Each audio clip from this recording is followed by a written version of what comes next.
Hi guys, what is going on? So it is patch week. We're nearly there. Thursday, we will be getting patch 4.0 with a lot of changes. Well, promised of a lot of changes. We'll have to wait and see on Tuesday when they actually do drop the patch notes. But from what we can tell, some of these changes, especially this new ancient helm that we've got coming for characters, it could be meta changing. And we can only hope that is going to be the case, because we all know when it comes to Necromancer, we've been stuck in this meta lock now for at least a year, where it's been a very similar build for most of the things we do. Now, this video is going to be bringing you the top builds for 2025 up until this point, and I wanted to do it now because obviously the patch is coming out next week. Now, without further ado, we're going to start in with the farming build that you should all be currently using, and the skills you're going to be wanting to take for that one are Wraith Form, Corpse Explosion, Grim Scythe, and Corpse Lance. When it comes to the primary, you can take whichever one you want, whether that be Bone Spear or Soulfire. That is totally your choice. Gear wise, you're going to be taking, if I go to the right selection, gear wise you're going to be taking the Inscrutable Watcher. This is going to be for your Corpse Lance to trigger explosions when it's hitting enemies. Really good. I've explained this in another video which I will link in the description. This is just going to be a rundown of what we're using. So you're going to be using this for your Corpse Lance, your Jagged Chitin, which is going to be for Corpse Explosion to get an increase in critical hit chance, because critical hit chance is the best stat in the game. You're also going to be using Cleansing Pyre, and Cleansing Pyre is also for Corpse Explosion to give you the Soulfire Pyres. You have one in front and two behind, which do burning to enemies as you walk through them. Really good. And obviously because of this critical hit chance increase here, it's the damage from this Cleansing Pyre is insane. Bleak Augury to move at max movement speed, because this will make you, with your Wrath Form, increase your movement speed and allows you to run unhindered through enemies. So you're not going to be stopping when you hit an enemy, you're just going to be blasting straight through them. You're going to be using Defiling Swarm. This is to give you your swirling scythes around you. They got nerfed in the last year, we know that, but they're still great to use. They still generate enough corpses, deal enough damage. We're going to be using Clot Burst, which is also going to be for Corpse Explosion. It's so you get more damage from Corpse Explosion. Then you're going to be using Departed Appetite, which is going to be for Corpse Lance to give you that Vortex, which does insane amount of damage. We all know it does. And then for the offhand, you can use Spite Fetter, which if you're using then Soulfire as your primary, you're going to get a bonus for that. But how often in a farm build do you stop to use your primary? We just don't. We just want to blast. When it comes to set pieces, you can just use the standard set pieces, 2-piece Vithus, 4-piece Augments, and then 2-piece Barons, but I kind of mix it up with mine. I go with 2-piece Vithus, I go with 4-piece Banquets, and then I go with 2-piece Grace. Now when it comes to your gems, I've got a complete guide when it comes to Necro gems. You're probably better off watching that one, and I will link that one in the description as well. And I think because depending on your spend level will depend on the gems you use, but you do want to be using damage stacking gems. So you want to be getting your plus increase in percent damage, your increase in crit hit chance, your armor breaks when it comes to like Spectre Glass here. Anything that gives you those. You also want to be using things like here I'm using a Void Spark as an Orcs gem, because that is really good at doing good amount of damage when it comes to farm builds. I'm obviously using Berserker's Eye, so have a check out that video as well. I'll link that in the description, because I think you'll find it's much more beneficial to watch that instead of me running down the gems in this video. Now, the other top build that we will be going over is the dungeon build. Now, this dungeon build I really love. I think it's great. There is a couple of different versions you can use of it, but we will go over the different versions. So here, skill wise, not shop, skill wise, we're going to be using Bone Armor, Grim Scythe, Corpse Lance, Command Golem, and Bone Spear. Now when it comes to the gear, we're going to be using Studied Menace. Important to take. Very important to take, and I do get this question a lot when it comes to the gems we use as well, and I'll go through what we mean when it comes to why this is important to take. So this one here, Corpse Lance, causes a decay to enemies. The decay is the important part because of the Raving Silence. So decay is the important part, so it's going to deal damage as a decay. For the chest piece, Unfilled Grave, to give you more damage when you're using Bone Armor. We're going to be using Incision Cusp, and that is for Bone Armor as well, to give you increasing crit hit damage as well, give your Bone Armor a cooldown, which is brilliant for this sort of build. Raving Silence, which is the biggest part of the damage in the actual build. Grim Scythe now triggers all of the continual damage that is going to be on the targets. So that is all dots. Every dot that is on a target can be wiped away when using Grim Scythe with with Raving Silence. So that Studied Menace here, this dot will instantly do the damage with this every single time. Then we're using Defiling Swarm, Whirling Blades, like we know going around you, Whirling Scythes, one of the staples in all of the builds that we do use. Then we're going to be using Pleasant Venom for our Command Golem, because Poison Golem deals a extra bit of damage to make them, or it deals a armor break, so you're going to be able to do more damage to that enemy. Now we're going to be using Departed Appetite again. The Corpse Lance deals incredible amounts of damage, and you want this so your Study Menace will apply that extra dot. And then we're going to be using Corrosive Slab, because we're going to be using Command Golem, and this will also make them take more damage. Now, when it comes to set pieces, we're going to be wanting to use 2-piece Vifus, and then another important part is 4-piece Augments, simply because of this bit here. You're going to be creating another dot effect on the enemy, which Raving Silence also gets rid of that. Then we're going to be wanting to use 2-piece Barons, because this will increase the duration of them harmful effects. So effectively, don't think of this as duration, think of this as damage. So you're going to be increasing your damage by 30%. You know, that is how you should be thinking of it when it comes to a dot resolver build.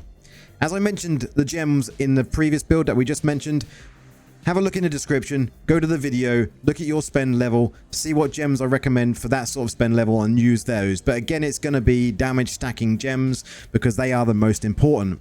Now, the reason we say damage stacking gems are the most important, because crit hit chance is the king of the damage. You want to be getting as much of that as you possibly can. I don't think at any level below really Whale you should be dropping Mother's Lament, because I think Mother's Lament is awesome, and it should be paired with Roiling Consequences to get that double crit hit chance stacking effect. You then should be going for things like Berserker's Eye to give you that increased damage and crit hit chance. Spectre Glass again, increased damage and critical hit chance. It's just smashing the amounts of damage you can do. Morn Skull damage. Colossus Engine, we're going to be using this because most of our skills are skill based, so it's going to increase our skill damage. It's just, why wouldn't you take it? Again, more damage with Bloodsoaked Jade. Bottle Hope, more damage, more movement speed. You know, you're going to get a skill cooldown decrease. It's just all about being, you know, upping that damage more and more and more. Now, the other thing when it comes to Roiling Consequences is this one here. Burns nearby enemies to give you more crit hit chance. Why wouldn't you take it? You know, so that is my gem setup. Stat wise on this sort of build, you want to be going really for as much of potency and crit and armor pen as you possibly can. In all of these builds, these two stats matter, as well as this stat here matters. Next up, let's get on with this. Let's go to the next one. We're going to go with a raid build. The raid build is where we test all of our max damage.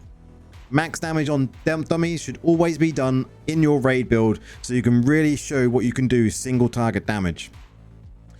Skills for this build, you're going to be taking Bone Armor, Grim Scythe, Corpse Lance, and Skeletal Mages with Bone Spear.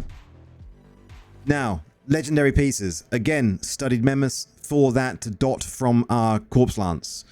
We're also going to be taking Unfilled Grave for the increase in damage from Bone Armor. We're also taking Executive Discontent, and this is because we are using mages this time round, and it's going to increase all of our damage by 9.5% for each mage we have active. We're going to have 3 active nearly all the time, so that's nearly 30% increased damage, which is GG. We're going to be using Raving Silence to wipe out them dots to give us maximum amount of damage. We're also using this time round Death's Disseminates. Instead of the Whirling Blades, we're using something completely different. So Grim Scythe now targets the enemy and hurls a scythe that applies a Reaper's Mark, which triggers a Sweeping Scythe, which then takes damage when the target takes damage. So each time your mages shoot out these bits of damage dealing beams at them, or throws a Soulfire at them, it's going to make this work. So every time it's wiping away the dot resolver. Insane amounts of damage. This is why we use this one. We also use Blightmaw, and Blightmaw is another dot. So Bone Spear also poisons enemies for that amount over 3 seconds, and the damage is increased by 90%. Another dot, another resolver dot, going to increase your damage even more. When it comes to the offhands, Departed Appetite, we know why. It's for Corpse Lance, so you get that dot from Studied Menace. And then for the offhand, we're using Scattered Light, so we have untargetable mages, and we can have free up all the time, and they're not going to die. So we're going to have free up all the time. Scattered Light is amazing. Set items, again, we're going to be using 2-piece Vifus, 4-piece Agments, and then we're going to be using 2-piece Barons for that increased damage from the duration of the effects. So that is basically what we use for our raid build. Now again, when it comes to gems, and I'll say this after every build we go over today, please go take a look at my ultimate gem guide for Necros up until June 2025. That is live. Once new gems come available, we will be updating that, but it's got everything you need to know in it when it comes to spend levels, what you should be looking to get, and what I recommend when it comes to gems. So please do go take a look, because obviously my gems might not reflect your gems because you might not have some, but we can still make the build work with gems I've suggested in that video. Next up, we have the biggest controversy build in the game currently, because there's so much chatter about this build. I think there is variations of this build, but I still think it's a build worth talking about. When it comes to this build, the lazy farm build or relaxed build, whatever you want to call it, there is so much controversy about it. Now, this build is not breaking any rules. It's just using the equipment and the skills we have in game and being a necromancer to the advantage. So this is not bannable. This is exactly how the build is meant to work. It may change in the future if Blizzard don't like it anymore, but as of now, it's been this way for many months. So I won't go into it any more than that. We will show you the skills, I will show you the build, and I will put a build link in the description. Doesn't really matter what gems you use for this build either for it to work. So skill wise, we're going to be taking tri-summons, all of the summons, and then bone armor. That is all you need to know. Doesn't matter about this. Doesn't matter. Just tri-summons, bone armor. Gear wise, we're going to be taking Decrepit Visage. This is the raw from Golem. This will increase the time that your mages are up, to keep your mages up all of the time, because we are going to be using Blackwall mages. You're going to be using Draw Deep. This is for bone armor, so it will passively absorb souls of enemies that slay, so it will always keep you alive. We're using Incision Cuss for because of the reason we've got bone armor. It will activate this automatically. It's an auto activate to give us more damage. We're then using Undying Malice, and this is also for bone armor, because once we have our chest piece activate, our shoulders will also activate, and so will our trousers here activate as well. We're going to be using Pierce Hammer simply because we're using command skeletons in this build, and having skellies out. Although some people will say, why skeletons? Because you're going to have loads of mages. Well, what if your mages die and you're AFK? You didn't notice all your mages died. Skeletons will spawn and still make you survive. That's why I use them. We're using Permanent Golem with Rotted Harvest. Permanent Golem, we needed to be. We're going to have a Permanent Golem up, doing the raw to keep up your mages even longer while you've got 6 up, and you can keep them up for a very long time. Now, sometimes they will disappear depending on, if your golem goes off on a tangent, and you will have to just kind of, when you come back to your computer or your phone, respawn your mages, but that's not a problem. Then when it comes to the offhands, we're using Corrosive Slab because we are using a golem, so given more enemies more vulnerability to make us do more damage, GG. We're using Blackwall mages because we're using this shield, the Umbral Eater, so we're going to be able to get these 6 of these mages up, which deal multiple beams at enemies to deal insane amounts of damage. Set items, guys, in this build, do not worry. Just throw any set items in there. It does not matter. Set items doesn't matter. Go for 4-piece Shepherds, though, if you've got it. I would also say, when it comes to Agments, you can put Agments in there, but who cares? Use whatever set pieces you've got, even if it's your top CR ones, because that'll kill things quicker. Just throw in your top CR, save it as a lazy build, and you'll be winning. No problem whatsoever. Now, guys, that is my 4 builds that I use for most PvE content. They are all you need to know up until this point in time and up until this week coming. Hopefully, things will change and the meta will mix up a little bit and we'll have new builds coming forward. But it's been very stale for the last year when it comes to our builds, and I really do hope things change. I would like to see summons come out on top again. So Blizzard, make sure some of these essences that you're going to announce next week are going to be summon related, because I think people would love you for it.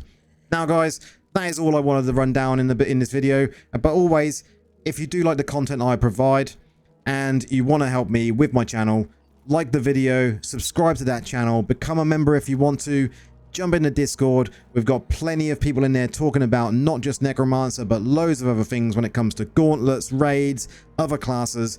Come and jump in, have a blast with us. I do live stream 3 times a week, as some of you may already know. It's going to be on a Wednesday, Friday and Sunday. It is from 9:30 PM UK time till late.